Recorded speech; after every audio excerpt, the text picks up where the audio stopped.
Hello Poetry Pals, welcome back to another video. This week we are doing another instalment of how to write a poem and I am going to teach you how to write a villanelle. Coffee.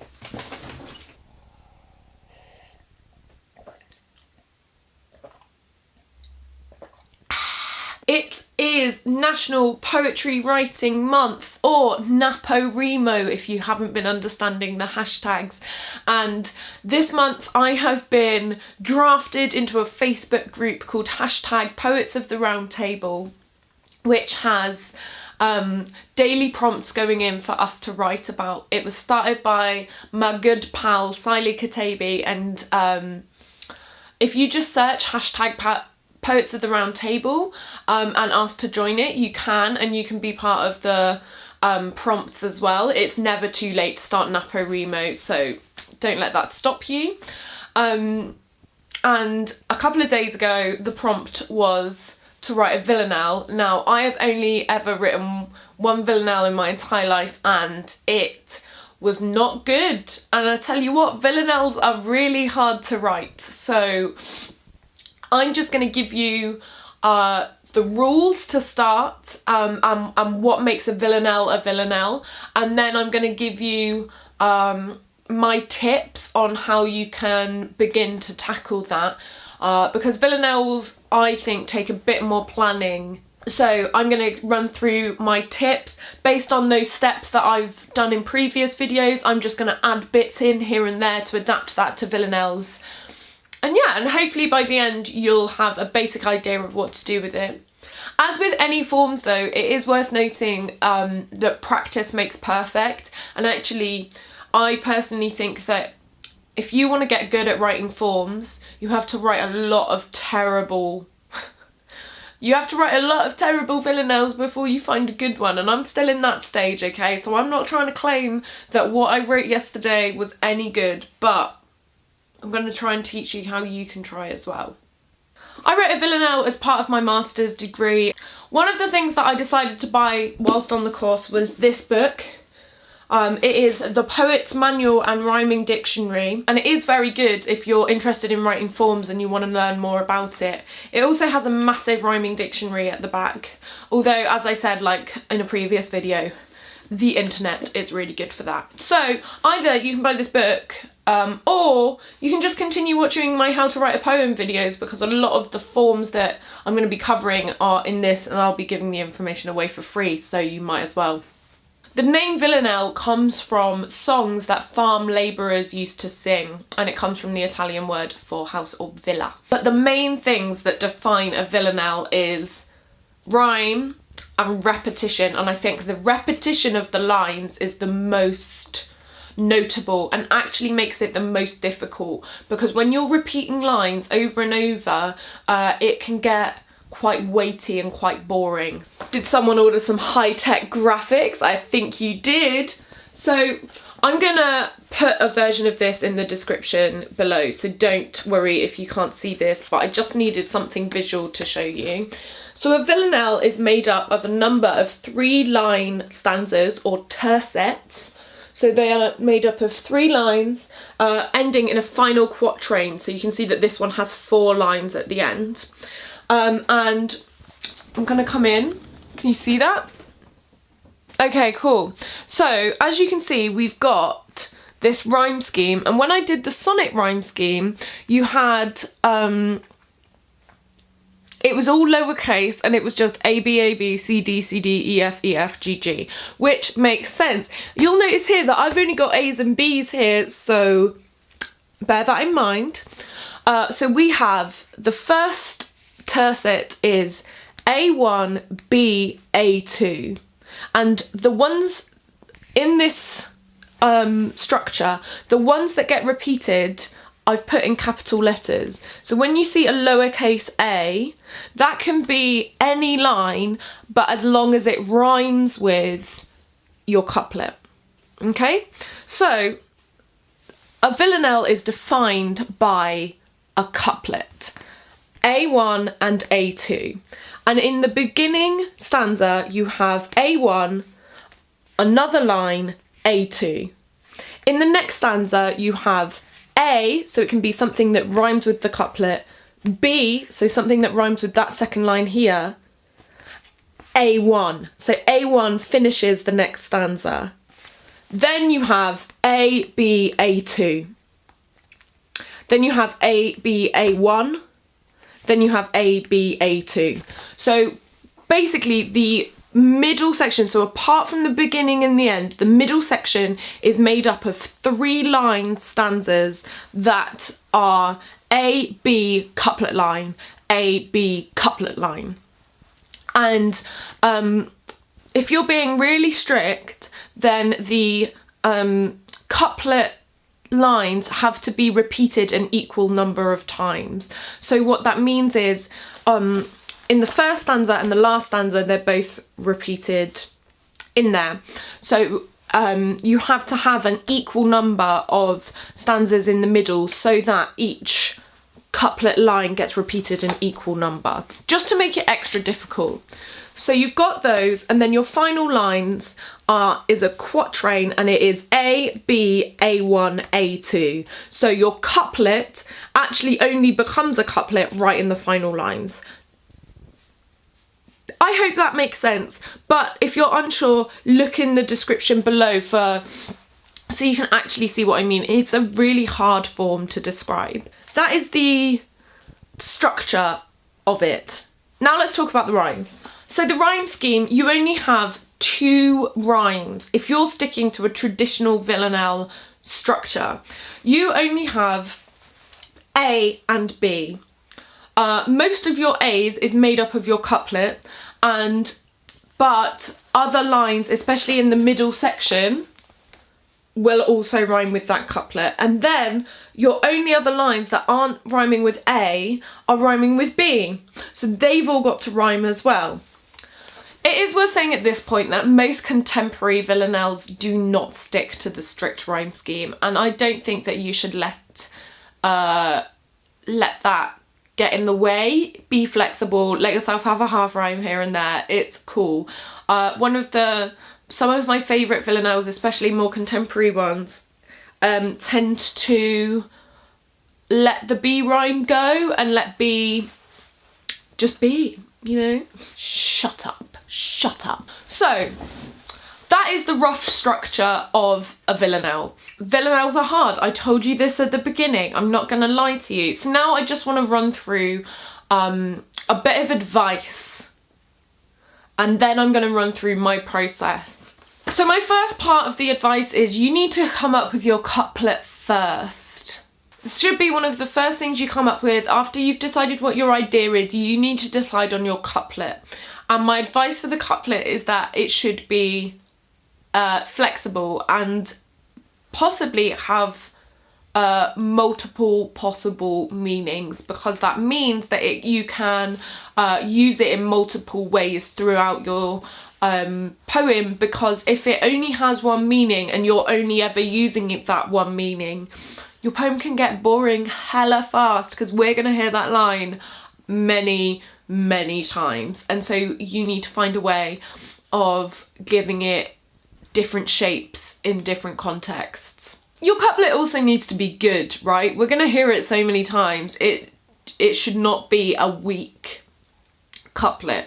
As you'll find from my example, because I will read you my example, mine was not that good. And I think it led to the whole villanelle being crap. So, come up with your couplet first. The next key bit of advice for villanelles is don't be scared of enjambment. I think that enjambment is really key in a form like this because it is so static and it is so difficult. And the rhyme is so strict that actually if you don't use enjambment, that rhyme just punches you in the face, and not in a good way. It's not like you're not doing, it's not good. So let it run on, let it flow. It will really help the flow if you try and use enjambment as much as possible in this poem. But now I'm going to show you my methodology and my step-by-step process of how I go about writing a villanelle. And it is going to be in the same structure of how I've done my how to write a poem and how to write a sonnet series in my steps. So the first one is come up with an idea. Now, luckily, because me and Sam are both part of the Sam and I, because Sam and I are both part of the hashtag Poets of the Round Table Facebook group, we got given our prompt, so we didn't have to come up with one. And the prompt was the definition of love. And when we were writing it, when we started with that idea, I was assuming that I was going to be writing some soppy crap about Trey, and Grudgings was probably going to write something kind of sad and depressing. If you don't know who Sam Grudgings is, that's his brand, and he wouldn't mind me saying that, I'm sure. Anyway, so we had the definition of love. Then we needed to find a space to write, and as usual, mine was on the floor of my living room, sat at my coffee table. There's something I quite like about sitting on the ground to write. It's such a different space. As part of your mind map, think about your couplet, decide on your couplet, and then come up with all the other little points and things that you want to make. But you've got to be flexible as well. You can't sort of go in like, this is definitely what I'm going to say and I'm not going to deviate from it, because the Villanelle will not let you do that. Sorry. So next, instead of a free write, I sort of skip to the writing bit. I think a free write could be a really good idea, and maybe my Villanelle could have benefited from it. So I encourage you to do a free write after your mind map and just write what you want to write. If you were just writing about the definition of love and it didn't have to be a poem or any form or anything, just do a free write for 5 minutes and see what you come up with, because I think that would be a really good way of just getting some more ideas down on the page. And I didn't do that, and it shows. And then obviously if you have done a free write, definitely do your highlights to find the little nuggets of gold that you didn't even realise you'd done. Go and get those and make sure that you've got them written down somewhere for when you start assembling it. So the next step is stitch, and with a villanelle, I think one of the best things you can do is make one of my visual representation that I did. You don't need a big pad like I do, this is just fine. But the great thing about this is you've got the structure there. And so once you've come up with your couplet, what I would do is write in your couplet on the lines so that you know what space you have to play with, because it makes it so much easier when you've got okay, I've got that line, I've got that line, so this line needs to get me from here to here, and then this stanza ends on this line, so these two need to sort of relate to that, and it just helps.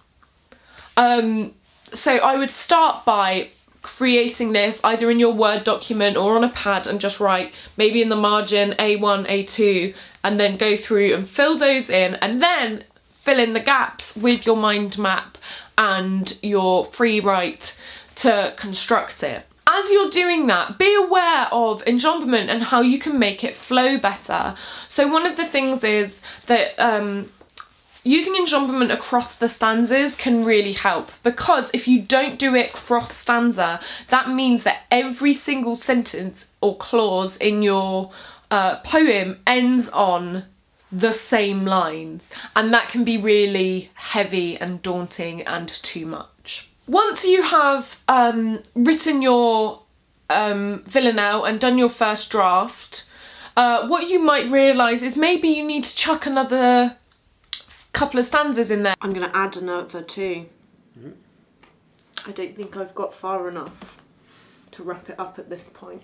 I think I need to go for another 3. I only plan to do 2 middle stanzas, so I was going to go blah blah blah A1, blah blah blah A2, and then down to the final thing. But I realised that where my poem was going is that I needed to add a few more steps in, because what actually happened was I I realised that my poem ended up being about a breakup, not my breakup, just a breakup, and that was quite a leap from where I was at, so I needed to fill in the blanks a little bit. So my couplet was, the definition of love is you and I, hand in hand, together we lie. And I realised that together we lie, the word lie obviously means like lying in bed, but it also can mean lying to each other, and I really wanted to play with that a bit more and think about how in a couple you don't actually know what the other person is thinking, and how can you truly know that, and what does that mean. So that's what I went with. So once you've got your first draft, what you need to do is decide what you're going to do with it next, and you need to edit it, and you need to just go through and decide. One of the things that happened to me is I realised that my one of my stanzas just didn't fit the poem that I ended up writing, so I took it out, rewrote it and put another one back in. And there's also simple things like with your couplet, you can change small words so that it flows better. So I had when hand in hand together we lie, but hand in hand together we lie, when hand in hand to each other we lied. Sort of generally it remained the same line, but little tweaks allowed it to fit the meaning of what I needed it to mean at certain points, and allowed that to change, and that's allowed, that's okay. I actively encourage that. So do your tweaks. So the next thing is to perform it or get it workshopped. So one of the things that is so great about this hashtag Poets of the Round Table group is that you get to put it in there and people give you feedback. They're a little bit too nice in my opinion, but that's good. It means it's not scary. But just a heads up, Poets of the Round Table peeps, I want harsher feedback. I want it all. Just, tear my poems apart, do it. Because it needs it, let's face it. So yeah, if you joined Poets of the Round Table and you posted your poems in there, that is a surefire way of getting feedback easily. Reading it out loud, again, read your poems out loud. You will then hear where there are mistakes. You will hear where it doesn't flow right, and you can fix that. So read it out loud, get it workshopped is the next bit. Then use your feedback and your reading it out loud to go back and re-edit. Just do it. It works. Just go back, keep editing, keep tweaking. The thing is with a villanelle is it takes a lot and you have to keep going back. And number 10 is rinse and repeat, and obviously just keep doing what you need to do until you're happy with it. Number 11 is leave it. Get it out there. Do whatever you want to do with it. Put it on YouTube, put it on Instagram, send it off to submissions. Do it. At some point you've got to. Even if that's just sharing it in Poets of the Round Table, just do it. Get it out there. So what I'm going to do now is read you this is like the second draft after I went through and changed chunks of it, and I'd like to read it to you. Be right back. Okay, here is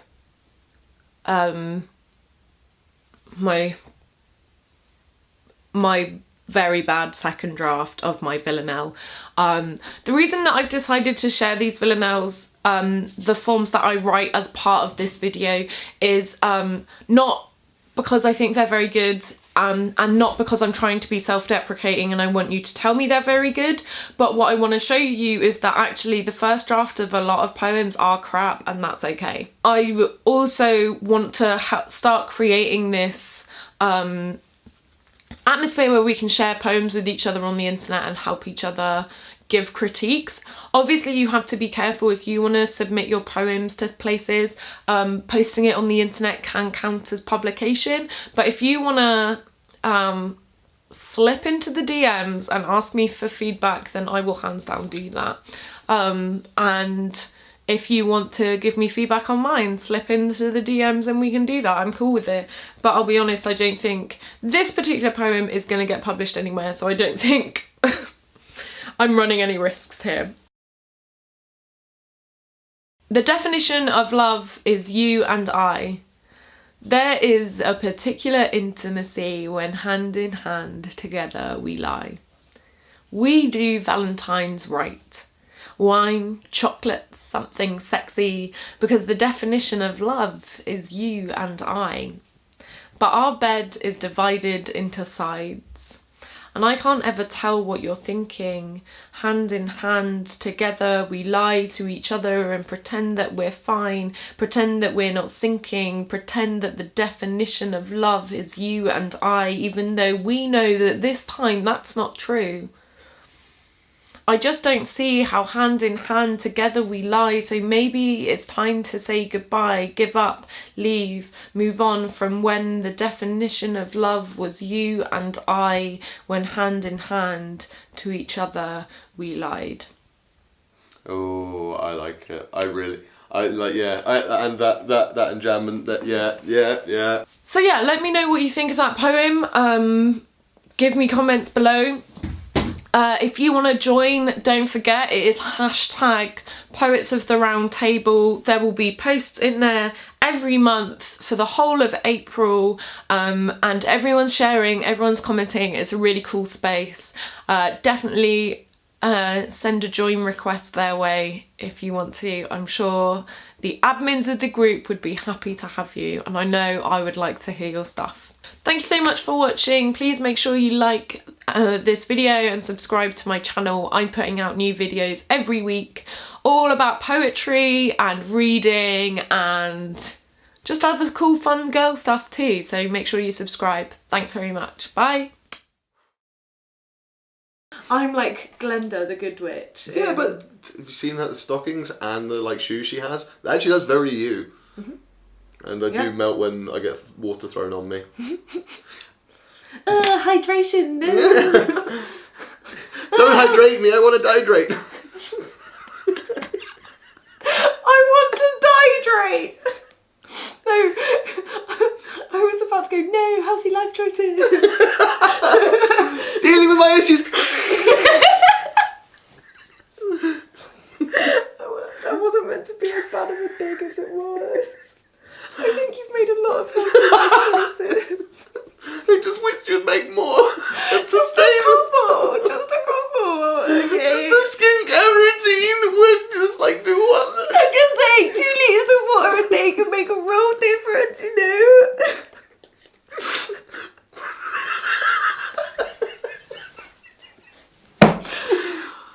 Right, let's film this fucking outro. Thanks for watching this week's video. Maybe you've learned to write a villanelle, maybe you haven't, maybe this is just so weird. We went into this challenge very differently. The prompt was the definition of love, and I decided that I was going to write a poem about some sort of soppy poem about me and Trey. Sam was probably going to write one about heartbreak, but here we are at the end. I've written about a breakup. Sam's written about a relationship that lasts until, well, whatever, the end of time, I guess. Age. A long time, like 6 months plus. So here we are. Thank you for watching this week's video. I'm Sam Grudgings, this is Josie Alford, and we will see you at a poetry event near you. Thanks very much, bye.